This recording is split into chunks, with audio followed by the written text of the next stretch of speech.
patron riche a payé 31 ans de service avec un terrain vague, mais ce qu'il a trouvé là-bas. Le rire qu'Adrien Beaumont a lâché cet après-midi sec a eu un son qu'Étienne n'a jamais oublié. Un rire long, de quelqu'un qui trouve tout cela drôle. De quelqu'un qui est en costume bleu, chaussures cirées, et qui pointe du doigt un homme couvert de terre comme s'il montrait une plaisanterie ambulante. Et Étienne, la tête basse, un vieux bonnet usé sur la tête, les mains calleuses le long du corps, est resté immobile. 31 ans. 31 ans de service dans cette propriété, et ce qu'il avait dans la main maintenant, c'était un papier avec l'adresse d'un terrain que personne ne voulait même gratuitement. Ce sol caillouteux et sec était, selon Adrien, le paiement le plus généreux qu'il pouvait recevoir. Généreux. C'était le mot que le patron a utilisé en riant. Mais l'histoire ne s'arrête pas là. Loin de là. Étienne avait 63 ans quand tout cela est arrivé. Il était arrivé dans ce domaine à 32 ans, fraîchement séparé, avec une petite fille appelée Camille et une valise en cuir qui ressemblait plus à un vieux sac tellement elle avait été rapiécée. Le patron de l'époque était le vieux monsieur Gérard Beaumont, père d'Adrien, un homme qui avait l'âpreté de la terre sur le visage mais la décence de quelqu'un qui connaît le poids du travail des autres. Monsieur Gérard Beaumont avait dit à Étienne, ce premier jour, quelque chose qu'Étienne a gardé toutes les années suivantes comme on garde un document important. « Travaille bien ici, Titou. Un jour, cette terre te rendra tout ce que tu lui donnes. » À l'époque, Étienne a compris cela comme un éloge du travail dur. Ce n'est que bien plus tard qu'il a compris ce que M. Gérard Beaumont voulait vraiment dire. Mais allons-y étape par étape, parce que cette histoire a beaucoup de choses avant d'arriver à la fin. Étienne a travaillé dans cette propriété avec un dévouement que peu de gens peuvent comprendre aujourd'hui. Il se réveillait avant le soleil, parfois à 4 heures du matin, et ne posait la tête sur l'oreiller que lorsque le ciel s'était déjà obscurci pour la nuit. Il s'est occupé de la terre, du bétail, des clôtures, du potager, des vieilles machines qui cassaient plus qu'elles ne fonctionnaient. Il a appris à bricoler les moteurs parce qu'il n'avait personne à appeler. Il a appris à réparer les clôtures parce que le fil de fer cassait toujours au mauvais moment. Il a appris à lire le temps rien qu'en regardant l'horizon, parce que le domaine se trouvait dans une région où la pluie était imprévisible et toute erreur de jugement coûtait cher.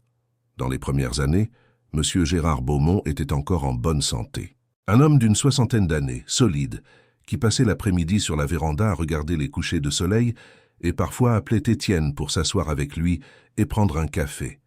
C'étaient des conversations courtes, mais honnêtes.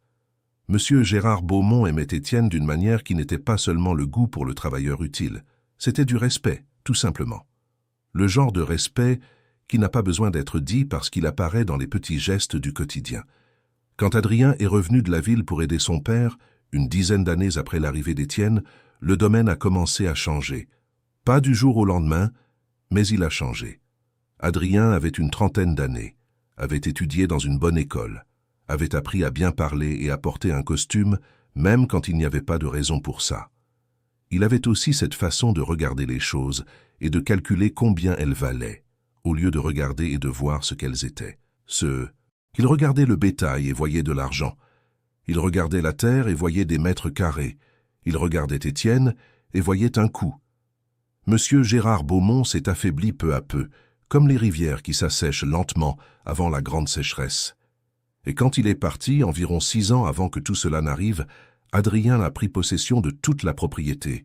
Et là, Étienne a senti que quelque chose avait changé pour toujours, d'une manière qui ne reviendrait pas en arrière. Je dois m'arrêter une seconde ici. Parce que cette partie de l'histoire, où une personne qui a dédié sa vie à un endroit commence à sentir qu'elle n'est plus la bienvenue, cette partie je la connais de près. Je connais quelqu'un qui a vécu ça. Et ça fait mal d'une manière qu'il n'y a pas de mots justes pour décrire. Adrien Beaumont réduisait les coûts du domaine. Il avait renvoyé 2 vieux employés qui étaient là depuis avant Étienne. Il avait modernisé certaines choses, externalisé d'autres. Étienne restait, parce qu'Adrien savait que sans lui, beaucoup de choses s'arrêtaient. Mais la relation entre les deux n'avait jamais été facile. Il n'y avait pas d'hostilité ouverte. Il y avait cette froideur de celui qui tolère parce qu'il en a besoin, et qui un jour n'en aura plus besoin. Étienne, de son côté, continua à travailler comme toujours. Non pas parce qu'il ne voyait pas ce qui se passait, il voyait très bien, Mais il avait une fierté de travailleur qui allait au-delà de la situation. Il travaillait bien parce que c'était ce qu'il était, pas pour faire plaisir à quelqu'un. Sa fille Camille avait grandi, s'était mariée avec un garçon nommé Bastien et vivait dans un petit bourg à une 40aine de kilomètres du domaine. Parfois, elle appelait son père et disait « Papa, sors de là. Adrien ne vaut rien. Tu en as assez donné pour ce domaine. » Et Étienne répondait toujours la même chose. « Pas encore, ma fille. Ce n'est pas encore le moment. » Ce qui le retenait là, personne ne le savait vraiment. Lui-même n'aurait pas su l'expliquer si on lui avait demandé. C'était peut-être l'odeur de la terre le matin. C'était peut-être les souvenirs du vieux monsieur Gérard Beaumont. C'était peut-être cette phrase qui était restée gravée comme un document. Un jour, cette terre te rendra tout ce que tu lui auras donné. Quand Étienne a eu 31 ans de service, Adrien l'a convoqué pour une conversation. C'était un mardi matin après le café. Étienne est entré dans le bureau du domaine, son bonnet à la main, comme il le faisait toujours quand il entrait dans un lieu fermé, par respect devenu habitude. Adrien portait un costume bleu, comme s'il allait à une réunion importante. Il est resté debout, n'a pas proposé de chaise. Il a dit qu'il avait pris une décision de restructurer l'exploitation, qu'avec la modernisation, certains travaux auparavant effectués par une personne seraient désormais faits par des machines, que Étienne avait été un excellent employé et qu'il voulait honorer ce parcours. Et puis il a sorti une chemise, en a tiré un papier et l'a glissé sur la table en direction d'Étienne. C'était l'acte de propriété d'un terrain. Étienne a regardé le papier sans bien comprendre.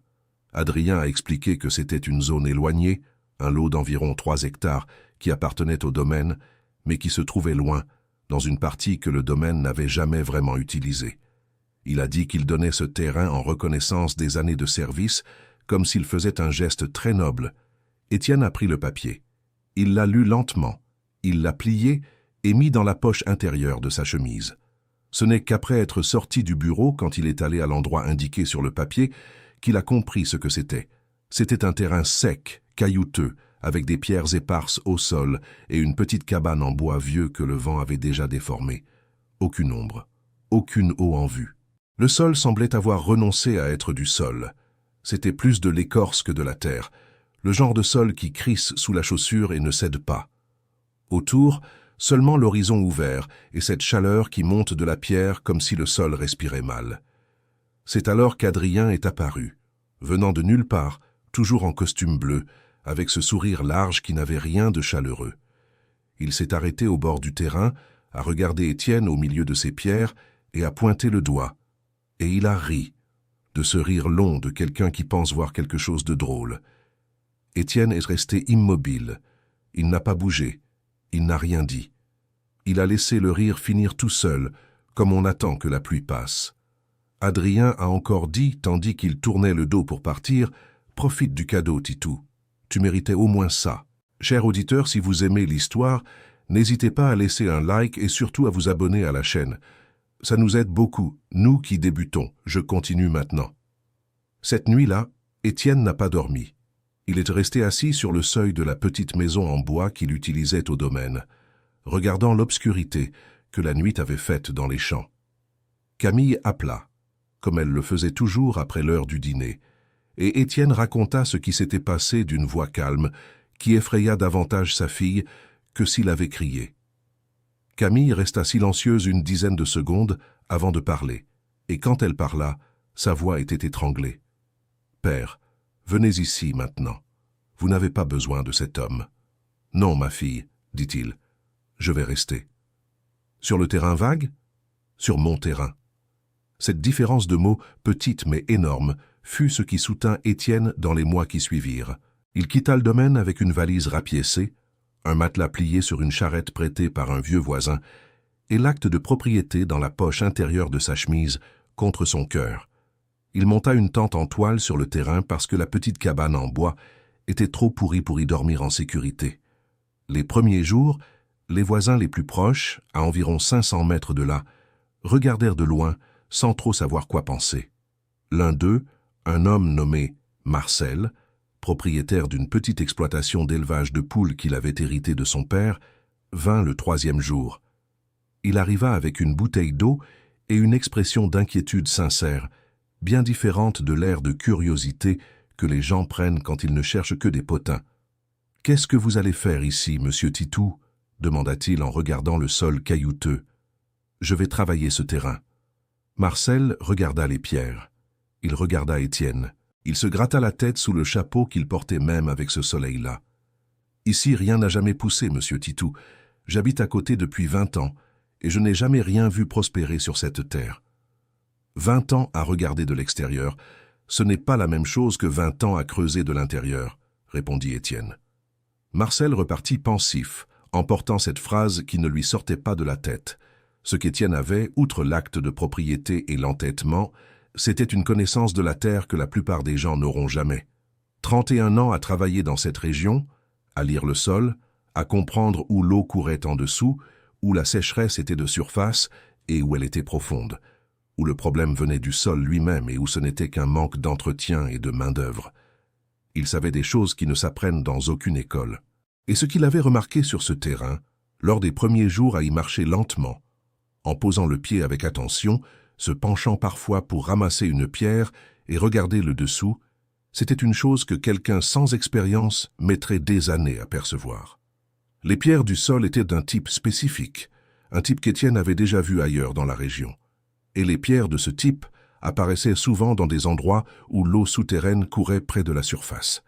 Pas n'importe où sur le terrain, pas n'importe comment, mais à une profondeur qu'un puits bien fait pourrait atteindre. De plus, dans un coin du terrain légèrement ombragé l'après-midi, le sol avait une couleur différente du reste. Plus foncé avec une humidité qui ne venait pas de la pluie, car il n'avait pas plu depuis des semaines, presque imperceptible pour tout œil non habitué. Mais Étienne le remarqua. Il resta longtemps dans ce coin accroupi, passant ses doigts dans la terre avec la précaution de quelqu'un qui lit une petite écriture. Puis il se leva, alla jusqu'à la tente, prit une gorgée d'eau, regarda l'horizon, et il commença à planifier. La semaine suivante, il se rendit au petit bourg le plus proche, vendit la montre que le vieux Gérard Beaumont lui avait offerte pour un anniversaire des années auparavant, et acheta une houe neuve, une pioche à long manche et des cordes pour creuser le puits. Il garda la monnaie au fond de sa valise. Il retourna sur le terrain et commença à creuser, lentement, sans hâte, sans illusion facile.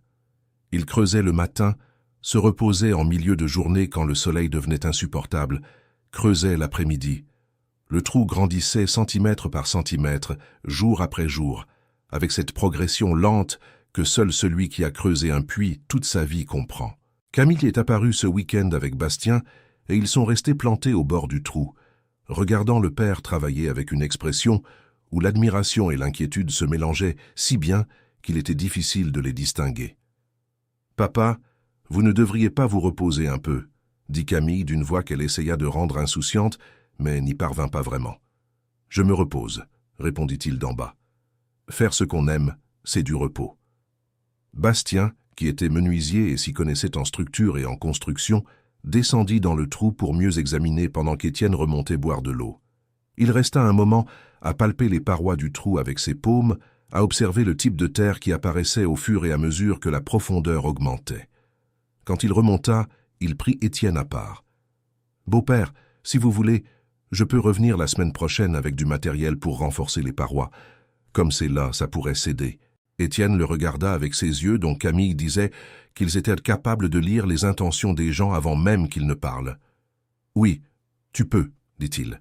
« Merci, mon garçon. » 3 semaines après avoir commencé à creuser, Bastien ayant renforcé les parois le week-end précédent, la pioche d'Étienne frappa différemment. Un son creux, étouffé, qui n'était ni de la pierre ni de la glaise ordinaire. Étienne s'arrêta. Il s'accroupit lentement sur le fond humide. Il passa la main dans la terre. Humide. Pas légèrement humide d'un matin de brume. Humide d'eau qui est proche, qui veut monter. Il resta là un temps dont il n'aurait su dire la durée. Puis il remonta lentement par la corde, alla jusqu'à la tente, but une gorgée d'eau et revint, comme s'il avait besoin de vérifier calmement qu'il n'inventait pas ce que ses doigts avaient senti. Il n'inventait pas. À cet endroit du terrain, la nappe phréatique était à moins de 4 mètres de profondeur. Dans une région où tout le monde se battait pour l'eau, où la sécheresse était un sujet de conversation constant, où des propriétés entières valaient ou ne valaient pas selon l'accès à l'eau. Ce terrain caillouteux que personne ne voulait avait de l'eau en dessous de tout. Tenez, quand j'ai appris cette partie de l'histoire, je suis resté un moment avant de continuer. Parce que parfois, la vie cache le plus profond des présents, justement pour s'assurer que seuls ceux qui veulent vraiment le trouveront. Et alors vient la question qui ne me quitte pas la tête. Adrien le savait-il? Est-ce qu'il le savait? Étienne ne l'avait raconté à personne d'autre qu'à Camille et Bastien.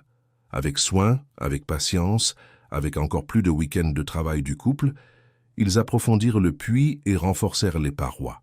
Marcel, le voisin aux poules, remarqua qu'il se passait vraiment quelque chose, parce que l'agitation sur le terrain ne cessait pas, et il y alla un après-midi, curieux comme toujours mais sans faire de bruit. Quand il vit l'eau claire déjà au fond du puits, Marcel resta à regarder longtemps sans parler. Puis il ôta son chapeau, passa la main dans ses cheveux gris et remit son chapeau. « Monsieur Titou, dit-il enfin, d'une voix qui s'était faite plus basse que d'habitude. « Vous savez ce que ça vaut ici ?»« Oui, je sais, répondit Étienne. « Vous le savez vraiment, dit Marcel. Et cette fois, ce n'était pas une question. Mais l'histoire était loin d'être terminée, parce que quand la nouvelle arriva là où elle n'aurait pas dû arriver si tôt, le jeu changea de figure. Celui qui raconta tout à Adrien fut un des ouvriers du domaine, qui passait sur la route de terre voisine, et vit l'agitation du week-end, la voiture de Bastien, les outils, la corde du puits tendue. Adrien apparut quelques jours plus tard. Un après-midi en semaine, en voiture, sans son costume cette fois, mais avec cette posture de quelqu'un qui arrive pour résoudre un problème qu'il a créé, mais qu'il considère être la faute d'un autre. Il gara la voiture à une distance respectueuse, descendit, marcha jusqu'au bord du puits, regarda à l'intérieur un moment, puis regarda Étienne. « Je savais qu'il pouvait y avoir de l'eau ici, dit-il, comme si c'était l'argument le plus naturel du monde. Comme s'il avait découvert le puits avec lui. Étienne ne répondit pas. « Cela change tout, tu comprends ?» continua Adrien, ajustant sa voix à ce ton d'homme d'affaires qu'il prenait quand il voulait paraître raisonnable. « Ce terrain a une valeur que je n'ai pas bien calculée au moment où nous avons formalisé l'accord. Il faut qu'on en parle. »« L'acte est à mon nom, » dit Étienne. « Simple, sans colère, juste le fait. » Adrien eut un rire bref, différent de ce long rire d'avant. Celui-ci était plus court, plus tendu, de quelqu'un qui ne s'attendait pas à ce que l'autre soit si direct. « Étienne, ne complique pas les choses. Je peux t'acheter le terrain à un très bon prix. Tu t'en sortiras bien dans cette négociation. Je m'en suis déjà bien sorti. J'ai de l'eau. » Adrien repartit ce jour-là sans avoir obtenu ce qu'il voulait. Mais Étienne connaissait assez cet homme pour savoir qu'il reviendrait d'une autre manière, et il revint. Dans les mois qui suivirent, Adrien tenta différentes approches. Il envoya un jeune homme qui se présenta comme consultant immobilier pour évaluer le terrain et faire une offre officielle. L'offre était élevée pour les standards de la région, mais Étienne refusa sans négocier. Adrien essaya alors de trouver un problème dans l'acte de propriété, une irrégularité dans le processus de donation, un détail qu'il pourrait contester en justice. Il ne trouva rien. Le vieil avocat, qui s'était occupé de la succession de M. Gérard Beaumont, était méticuleux comme peu de gens qu'Étienne avait connus, et le document était parfait en tout point. C'est alors qu'Adrien passa à une menace plus concrète. Il fit dire, par le même consultant, qu'il pourrait porter l'affaire devant les tribunaux, en arguant que l'utilisation du terrain par Étienne, avant que l'acte ne soit officiellement enregistré à l'étude notariale, pouvait être contestée. C'était une menace peu fondée, mais c'était une menace, et le mot « judiciaire » effraie souvent ceux qui n'ont pas les moyens de supporter un long procès. Cher auditeur, si vous aimez l'histoire, n'hésitez pas à laisser un like et surtout à vous abonner à la chaîne, cela nous aide beaucoup, nous qui débutons. Maintenant, continuons. Camille eut peur. Elle ne voulait pas voir son père de plus de 60 ans au milieu d'une bataille judiciaire qui pourrait durer des années. Elle l'appela le soir même, où elle apprit la menace déjà à la voix haute, disant qu'il valait peut-être mieux accepter le prix qu'Adrien offrait et vivre tranquille. « Ma fille, » dit Étienne avec ce calme qui parfois rendait Camille plus nerveuse que n'importe quel cri. « Va voir maître Thierry demain. Raconte-lui ce que tu viens de me dire. Fais ça avant qu'on décide quoi que ce soit. » Maître Thierry était l'avocat qui avait géré la succession de M. Gérard Beaumont. un homme de 70 ans et quelques, avec des lunettes à monture épaisse et une canne en bois foncé qui frappait le carrelage du bureau comme un métronome. Il travaillait dans un petit cabinet au centre-ville du petit bourg, rempli de vieux dossiers et de cette odeur de papier qui a des années de vie. Camille alla le voir le lendemain, un mercredi matin. Maître Thierry écouta tout jusqu'au bout sans l'interrompre, avec cette patience de quelqu'un qui a entendu beaucoup de choses en plusieurs décennies. Quand Camille eut fini de parler, l'avocat resta silencieux un moment, regardant par la fenêtre du bureau. Puis il se leva avec sa canne, se dirigea vers le classeur métallique dans le coin de la pièce, ouvrit un tiroir spécifique sans hésiter, comme quelqu'un qui sait exactement où se trouve ce qu'il cherche, et en sortit une enveloppe. Camille regarda l'enveloppe. Elle était vieille. Le nom d'Étienne était écrit sur le devant, d'une écriture qu'elle reconnut immédiatement même si elle n'avait jamais vu cette main auparavant, parce que c'était l'écriture d'une personne qui écrit sérieusement. C'était l'écriture du vieux monsieur Gérard Beaumont. Maître Thierry posa l'enveloppe sur la table entre eux, croisa les mains sur sa canne et dit « Cette enveloppe m'a été confiée il y a 8 ans, avec pour instruction expresse de l'ouvrir et de la remettre à Étienne ou à sa famille. Et seulement si Adrien tentait de contester quoi que ce soit lié à ce qui revenait de droit à Étienne. » Camille regarda l'enveloppe un moment. « Comment M. Gérard savait-il que cela arriverait » demanda-t-elle. Maître Thierry eut un petit sourire. Il connaissait son fils. La lettre de M. Gérard Beaumont disait, d'une écriture ferme, celle de quelqu'un qui écrit en connaissant le poids de ses mots, que ce terrain avait été séparé de la propriété principale des années avant son départ, que c'était son intention expresse et documentée que le terrain soit donné à Étienne lorsqu'il aurait accompli 30 ans de service, qu'Adrien en avait été informé et avait donné son accord formel, ce que Maître Thierry avait fait enregistrer à l'étude notariale à l'époque, que la lettre existait justement au cas où Adrien tenterait de revenir sur ce qui revenait de droit à Étienne, chose que M. Gérard avait dit à Maître Thierry ne pas l'étonner. Et il y avait autre chose dans la lettre, une information qui changeait tout. M. Gérard écrivait qu'il avait fait réaliser des années auparavant un relevé technique du terrain par un spécialiste en ressources hydriques de la région, et que le résultat de ce relevé avait confirmé la présence d'une nappe phréatique à moins de 5 mètres de profondeur à un endroit précis du terrain, avec une capacité à alimenter une petite propriété et à avoir encore un surplus considérable. Adrien le savait depuis avant qu'Étienne n'aille y habiter. Le rire de cet après-midi-là, le doigt pointé, le profite du cadeau dit avec mépris, rien de tout cela n'était de la naïveté de quelqu'un qui offrait une chose sans valeur. C'était de la cruauté calculée. Il avait pensé qu'Étienne partirait en quelques mois, vaincu par la chaleur et les pierres, sans jamais comprendre ce qu'il y avait sous cette terre, qu'il vendrait le terrain pour une bouchée de pain ou qu'il l'abandonnerait tout simplement. Il n'avait pas prévu qu'il donnait ce terrain au seul homme de la région capable de comprendre ce qu'il possédait.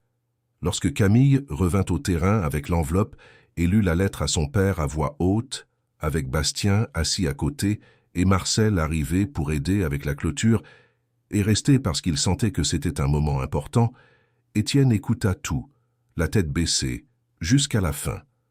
Puis il resta silencieux un long moment. Marcel était là, ne sachant quoi faire de ses mains. Bastien prit la main de Camille, qui avait les yeux pleins d'eau. « Papa, » dit Camille doucement, « vous ne ressentez pas de colère ?» Étienne leva la tête. Il regarda le puits. Il regarda les nouveaux arbres fruitiers qu'il avait lui-même plantés. Il regarda l'horizon qu'il avait appris à aimer en 3 décennies de vie dans cette région. « Si, » dit-il, « mais la colère ne fait pas jaillir l'eau. » Avec la lettre de M. Gérard et les documents de Maître Thierry en main, toute action en justice d'Adrien était close avant même d'avoir vraiment commencé. L'avocat s'occupa de tout avec la compétence tranquille de quelqu'un qui s'attendait à cela. Le terrain resta à Étienne, légal, sans tâche, sans plus aucune contestation possible. Ce qui vint ensuite fut progressif, comme toute bonne chose qui naît du travail honnête et de la patience de celui qui sait attendre. Avec l'eau du puits garantie, Étienne commença à cultiver des parties du terrain qu'il avait préparées peu à peu à la houe. Un petit potager au début, juste ce qu'il fallait. Puis il l'agrandit. Avec l'aide de Bastien, ils montèrent une structure simple mais bien faite à la place de la cabane pourrie, avec du bois de récupération et des tuiles neuves que Camille paya sans dire combien cela avait coûté pour ne pas entendre son père se plaindre. Marcel, qui était un homme généreux de nature et avait appris à apprécier Étienne d'une manière qui n'arrive qu'entre voisins, qui passent vraiment du temps ensemble, aida à installer de nouvelles clôtures et donna quelques plants d'arbres fruitiers qu'il avait en trop dans son jardin. « Tu verras, ce pied de mangue sera le meilleur du coin dans quelques années, » dit Marcel en plantant le jeune arbre avec Étienne. « On ne sera même plus là pour le voir grandir, » répondit Étienne. « Alors ce sera pour ceux qui viendront après, » dit Marcel. Et ils restèrent un moment silencieux, un silence agréable, de ceux qui ne surviennent qu'entre des gens qui se comprennent sans avoir besoin de parler beaucoup. Étienne se mit à aller chaque jeudi matin au marché du petit bourg avec ce qu'il récoltait. Il commença par peu de choses, un peu de choux frisés, quelques tomates, des oignons, du persil et de la ciboulette. Mais cela grandit. Les gens du marché apprirent où se trouvait le stand de Monsieur Titou, et le fait de savoir que les légumes avaient été cueillis ce matin-là était une chose qui n'avait pas besoin de publicité. Camille passait les week-ends et regardait son père travailler avec ce regard d'enfant qui voit son père être ce qu'il a toujours été, mais dans un lieu qui lui est propre et qui ne sait pas s'il doit pleurer ou sourire. Et puis vint la sécheresse. La région connut une longue période de sécheresse, environ 2 ans après qu'Étienne se fût installé sur le terrain. Une de ces sécheresses qui arrivent lentement et s'installent, qui assèchent d'abord les ruisseaux, puis les puits peu profonds, puis tout espoir que la pluie arrive bientôt. Beaucoup de propriétés alentour souffrirent, des cultures perdues, du bétail vendu avant l'heure parce qu'il n'y avait pas assez d'eau. Le domaine d'Adrien Beaumont lui-même fut sérieusement touché. Les puits dans lesquels il avait investi pendant la période d'expansion n'étaient pas assez profonds, et la pompe principale tomba en panne juste au moment où la sécheresse était à son comble. Et il y avait une ironie silencieuse dans tout cela. L'eau qu'Adrien avait tenté de maintenir hors de portée d'Étienne se trouvait maintenant sur le seul terrain de la région qui avait résisté à la sécheresse sans perdre un seul pouce. Un jour, une femme qui travaillait pour Adrien apparut sur le terrain d'Étienne, gênée, regardant le sol, disant que le patron aimerait discuter de la possibilité d'acheter de l'eau du puits pendant la période de sécheresse pour le bétail. Étienne écouta. Il resta silencieux un instant que la femme dut sentir durer plus qu'il ne dura. « Dis à Adrien qu'il peut venir lui-même, » répondit-il. Adrien ne vint pas en personne. Il envoya le même consultant qu'avant. Étienne s'assit avec le consultant, écouta ce qu'il avait à proposer et fit une contre-proposition d'un montant juste pour la fourniture d'eau par mois pendant la période de sécheresse. Ni généreux, ni mesquin. Juste, ce qui était la mesure qu'Étienne utilisait pour presque tout dans la vie. Le consultant appela Adrien sur place, devant Étienne, et le patron accepta sans discuter. Parce que, dans la sécheresse, celui qui a de l'eau a ce dont tout le monde a besoin. Il y a une chose dans cette histoire à laquelle je repense encore aujourd'hui.